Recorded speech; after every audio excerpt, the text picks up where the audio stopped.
రాజశేఖర్ కూతురు శివాని హీరోయిన్ గా వెండితెరకు పరిచయం కానుంది. ఈ న్యూస్ మీరు ఆల్రెడీ వినే ఉంటారు. ఇంత సడన్ గా ఈ ఆలోచన ఎందుకు వచ్చిందంటారు అని చాలా మంది ఈ వార్త విని ఆశ్చర్యపోయారు. ఎందుకంటే శివాని రాక ఎవరు ఊహించనిది. రాజశేఖర్ గాని జీవిత కానీ ఎప్పుడూ ఈ టాపిక్ మీద మాట్లాడలేదు, ఆసక్తి కనబరచలేదు. ఏదైతే శివానికి నటిగా ఎదగాలని ఉంది.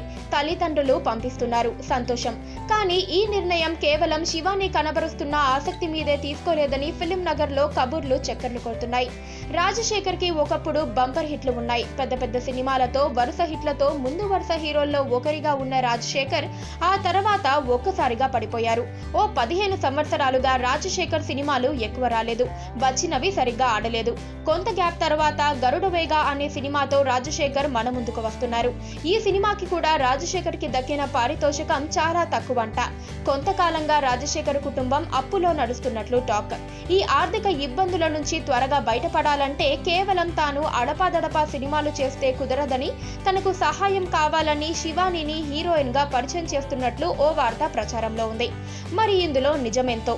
ఇక శివాని తెలుగులో కాదు, తమిళంలో తన మొదటి సినిమా చేయనుంది. ఈ సినిమా పేరు కుంకీ 2.